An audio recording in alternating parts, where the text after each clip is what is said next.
Hi, this is Patrick with Main Street, and I'm going to show you to replace your front chain and rear chain.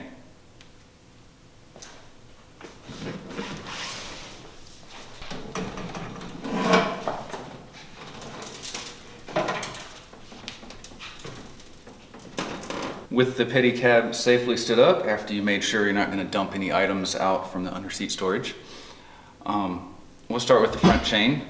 Most important thing, if it is one with a motor, disconnect the motor from the battery.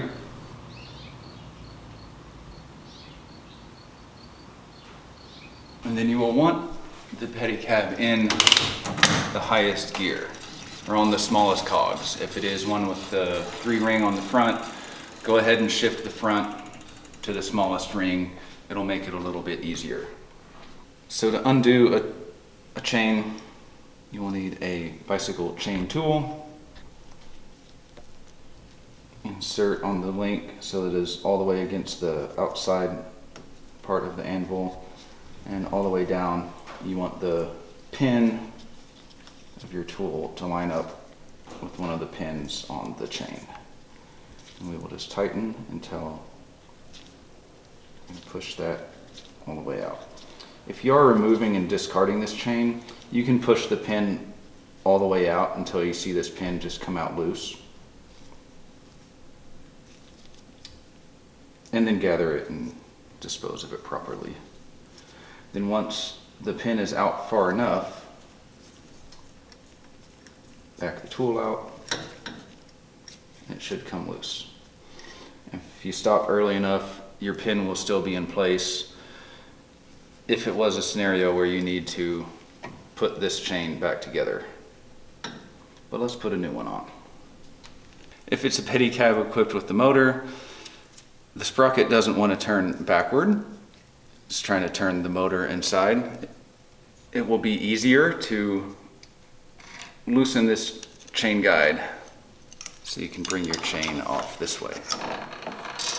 If the pedicab's non-motorized, it won't have the chain guide, and it will be easier to pull the chain right out of the front derailleur, and then you can just guide right out of the rear derailleur.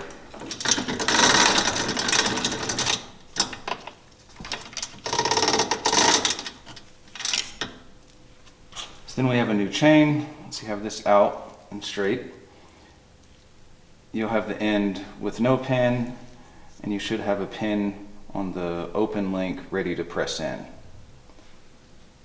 I find it a lot easier to take the end with no pin through the rear derailleur. So we'll just lay it in so it has some slack to go through there.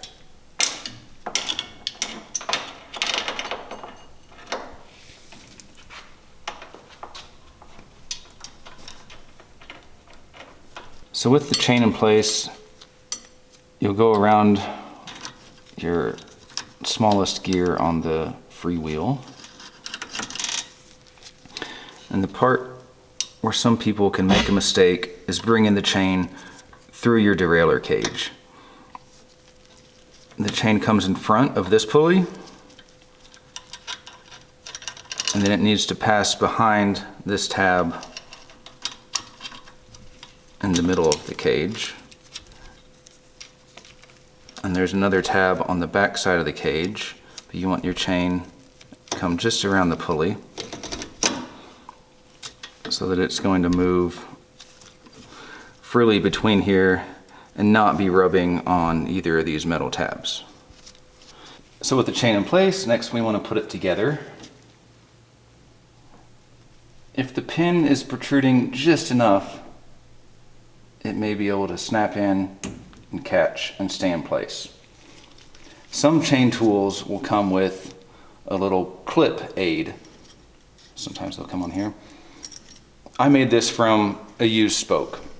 It's pretty easy to come up with something to serve this purpose. If the chain doesn't want to hold, these can help you a lot. By holding the chain together, then you can put your spot together and get your tool in place. So then you want to get on position and just start to push the pin in. And go easy at first. It should slide in easy. if things are a little askew and out of line, you don't want to keep going and make it go crooked.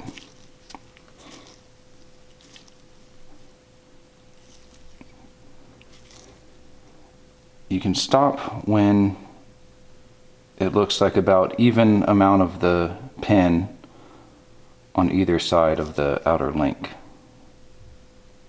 And then with the pin all the way in, you want to check and make sure that that link moves nice and free as the others.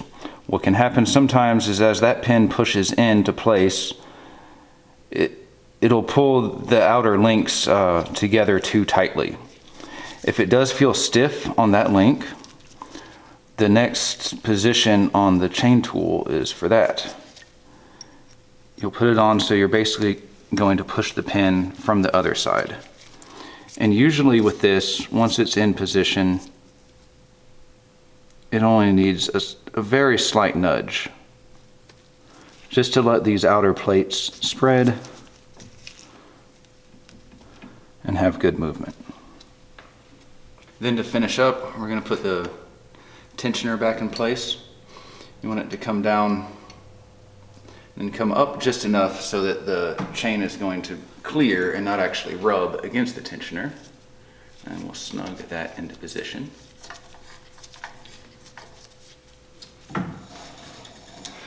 Then you'll check function, make sure everything's moving freely. If it needs any derailleur adjustment, we'll show you in the next video of how to do that. And again, with working on any of the driveline components, make sure the motor is disconnected from the battery. And then we'll show you replacing the rear chain. To replace the rear chain, they're not any more complicated than a single speed bicycle.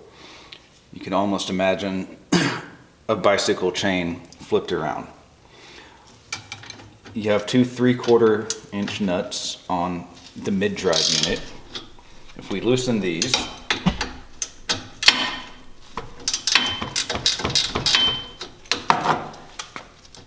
the mid-drive will be able to slide in its mounting and loosen the chain. So to replace the rear chain, we'll put the chain tool in place and bring in nice and aligned on the pin, and then drive that pin right out of the link.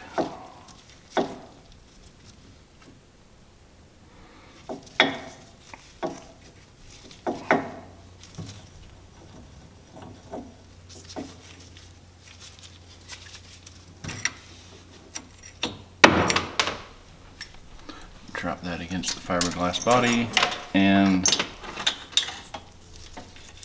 you can get rid of your old worn chain.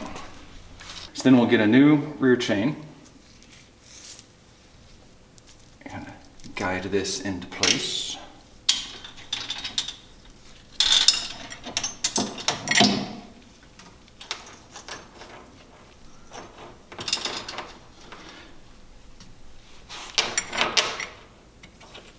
And I find it will actually be a lot easier to put it in just loose. Make sure don't go around your brake line. Be on the right side of that. Then we'll just snap this link together and put our chain tool on to drive that pin in.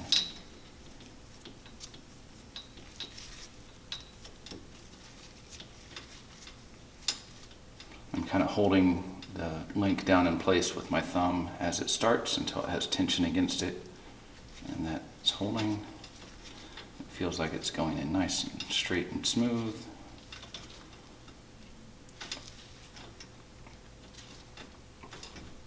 And we'll go in until the end of the pin that's coming out this side of the link is about even as on the other side.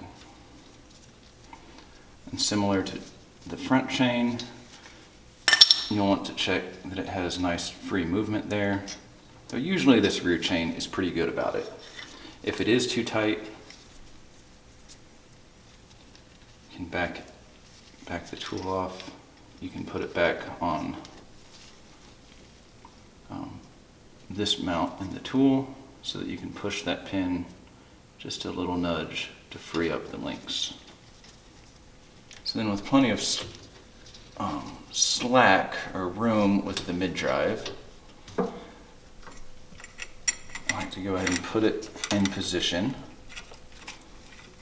and just very gently lay your chain on there. And then if you start the chain onto the cog all the way around and have your fingers outside of the teeth, you can just very slowly roll the whole drive line forward. It should seat itself in place, and then we can tighten up the mid-drive and tighten the chain. So with the chain in place, we're going to move the mid-drive to pull it nice and snug. I'm going to back these nuts off.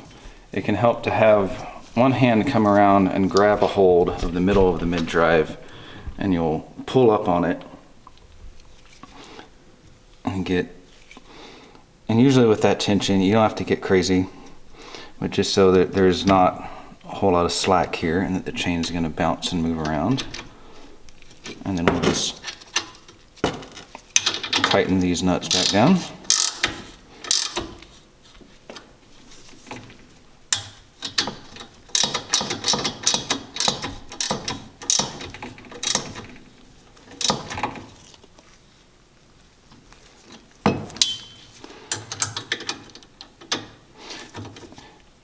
There is room to have a mistake here if the mid-drive shifts where it's not perpendicular with the frame. That is not good. It tends to stay pretty straight. It's kind of hard to mess it up, but do keep an eye on it. You know, if it looks pretty straight, you should be good to go. Go ahead and roll the wheel, roll the chain through. It's not derailing. That is way too loose, so we'll tighten it some more. So if the chain was still a little loose, I want to make sure that my mid-drive moves freely and that I can pull it all the way up in its slots. Again, I'll have a hand from this side over. It seems pretty good there.